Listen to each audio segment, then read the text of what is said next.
کراچی میں قائم پاکستان کا بڑا صنعتی زون بنیادی سہولیتوں سے محروم۔ کرنگی انڈسٹریل ایریا میں گیس اور پانی کی قلت پرانا گولی مار کی UC4 کے رہائشی بوند بوند کو ترس گئے۔ بنیادی سہولتیں نہ ملنے سے گھریلو امور سالوں سے متاثر۔ صفائی کے ناقص انتظامات، جگہ جگہ کچرے کے ڈھیر۔ ویٹا سے چمڑا چورنگی جانے والا برساتی نالا ہر 3 ماہ بعد ابل پڑتا ہے۔ منظور کالونی نالا بھی کچرا کنڈی بن چکا۔ بارش میں کچی آبادیاں ڈوبنے کا خدشہ، شکایات کے امپار۔ کراچی پھر لرز اٹھا، زلزلے کے مزید کئی جھٹکے۔ شہر میں چند روز میں 56 بار زلزلہ آیا۔ سب سے زیادہ 3.8 شدت کا زلزلہ ملیر میں ریکارڈ کیا گیا۔ زلزلے کی گہرائی 50 کلومیٹر، مرکز DHA کے شمال میں 5 کلومیٹر دور تھا۔ اذیت ناک لوڈ شیڈنگ نے تاجروں کا میٹر گھما دیا۔ اولڈ سٹی ایریا میں بجلی بندش کا دورانیہ 8 گھنٹے سے طویل ہو گیا۔ لی مارکیٹ میں طویل لوڈ شیڈنگ سے کاروبار ٹھپ، تاجر سراپا احتجاج۔ تاجر کے الیکٹرک سے تعاون اور کنڈے ختم کرنے کے لیے تیار۔ بجلی فراہمی کا مطالبہ، محرم کے بعد احتجاج کا عندیہ بھی دے دیا۔ کراچی کی مارکیٹ جہاں مسلمان ہیں دکاندار اور ہندو خریدار۔ کراچی کی ستارہ مارکیٹ مذہبی ہم آہنگی کی عمدہ مثال۔ ساڑھی، منگل سوتر، بندیا اور بھگوان کی مورتیاں سب ملیں گی۔ مارکیٹ میں ہندو برادری کے تہواروں کا سامان بھی دستیاب۔ ہندو اور مسلمان دونوں خریداری کرنے آتے ہیں۔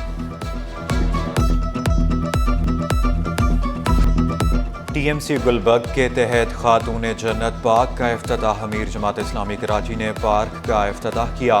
ٹاؤن چیئرمین، UC چیئرمین اور دیگر عہدیداروں کی بھی شرکت۔ UC7 حسین آباد میں تیسرے پارک کا افتتاح ہوا۔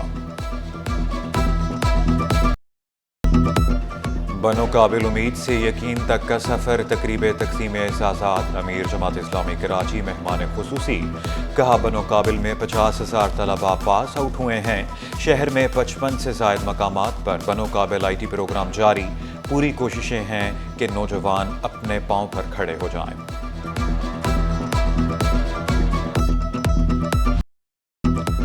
پاکستانی نوجوانوں کے لیے ترکیہ میں تعلیم حاصل کرنے کے مواقع۔ ترکش ایجوکیشن ایکسپو میں اعلیٰ تعلیم کے لیے ایک چھت تلے رہنمائی۔ نامور ترک جامعات کی شرکت، طلباء کو داخلے کی دعوت۔ کونسل جنرل ترکیہ جمال سانگو کا نمائش کا دورہ۔ کہا ترکی مصنوعی ذہانت میں بہت آگے ہے۔ ترکیہ میں پاکستانی طلباء ہمارے مہمان ہوں گے۔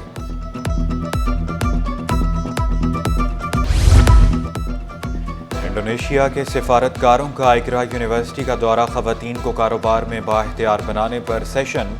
صنفی مساوات اور قیادت پر تفصیلی گفتگو۔ طالبات کا مہمانوں سے مکالمہ، سوالات کی رہنمائی لی۔ ایسی نشستیں قائدانہ صلاحیتیں اجاگر کرنے میں مددگار قرار۔ عالمی تنازعات کے پاکستان پر بھی منفی اثرات۔ LPG 90 روپے کلو مہنگی، قیمت 240 سے بڑھ کر 330 روپے کلو ہو گئی۔ سردیوں میں صورتحال مزید سنگین ہونے کا امکان۔ حکومت سے فوری اضافی گیس درآمد کرنے کا مطالبہ۔ IG جیل خانہ جات فدا حسین کا سینٹرل جیل کراچی کا دورہ۔ جیل کی سیکیورٹی، قیدیوں کے لیے کھانے کا جائزہ لیا۔ جیل میں صفائی، صحت اور نظم و ضبط بھی دیکھا۔ تعلیم، فنون، موسیقی، پینٹنگز اور دستکاری کے لیے مختلف سیکشنز کا دورہ کیا۔ IG جیل خانہ جات نے قیدیوں کے کام کا مشاہدہ کیا اور چنگچی رکشوں پر پابندی نامنظور۔ رکشہ یونین کا کل سے بھوک ہڑتال کا اعلان۔ جنرل سیکریٹری عدنان حسین کا رکشوں پر پابندی ختم کرنے کا مطالبہ۔ بلا وجہ مقدمات، چالان اور ڈرائیورز کی گرفتاریوں کی مذمت۔ کہا حکومت رکشہ ڈرائیورز کے ساتھ ناانصافی کر رہی ہے۔ شہر قائد پر قدرت مہربان، ٹھنڈی ہوائیں، بادلوں کے ڈیرے۔ خوشگوار موسم نے چہروں پر مسکراہٹیں بکھیر دی۔ شہریوں کی سی ویو پر لہروں سے چھیڑ چھاڑ۔ 2 دریا پر بھی خوب محظوظ ہوئے۔ حسین مناظر سکون فراہم کرنے لگے۔ ساحل سمندر پر پولیس بھی الرٹ، موٹر سائیکلوں پر گشت۔ دریائے سندھ سے نہریں نکالنے کا منصوبہ مسترد۔ سندھ یونائیٹڈ پارٹی کا پریس کلب کے باہر احتجاج۔ کارپوریٹ فارمنگ اور نہروں کا منصوبہ فوری ختم کرنے کا مطالبہ۔ امیر پاہور کا کہنا تھا کہ زمینیں غریب کسانوں میں تقسیم کی جائیں۔